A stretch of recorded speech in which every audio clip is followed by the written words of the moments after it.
On dit Dieu, mais chacun le prononce différemment. Alors une question reste: est-il partout ou seulement dans nos contextes? Hey! Dans chaque langue un nom différent, dans chaque cœur une foi différente. Certains le cherchent dans le ciel, d'autres dans le réel. Certains le voient dans un livre, d'autres dans ce qui fait vivre. Et déjà commence la tension entre foi et interprétation. Hey, yeah. Contextuel ou universel, visible ou amen, c'est invisible. À nos cultures, où est-il au-delà de sculpture? Hey, yeah. Contextuel ou universel, visible ou amen, c'est invisible. À nos cultures, où est-il au-delà de sculpture? Le monde parle avec ses blessures, ses guerres, ses prières, ses murmures.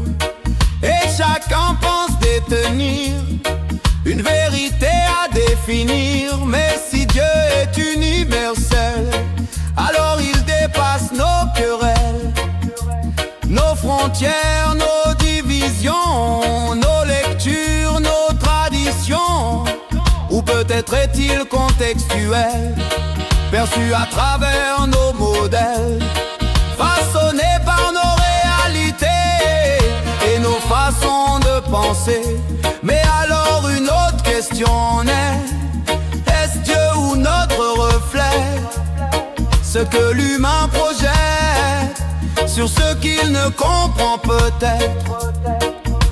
Et si le problème n'était pas Dieu, mais notre manière de le regarder? Car entre foi et interprétation naissent conflits et divisions, alors que l'idée d'un divin devrait unir les chemins.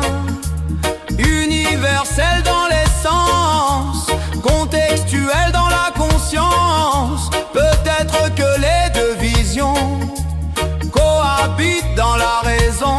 Oh, vertu, peut-il être de universel, au-delà et au milieu?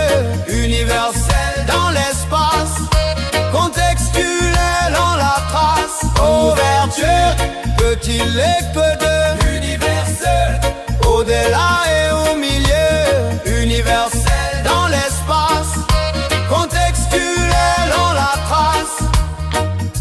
Peut-être que la vraie réponse n'est pas de choisir, mais de comprendre.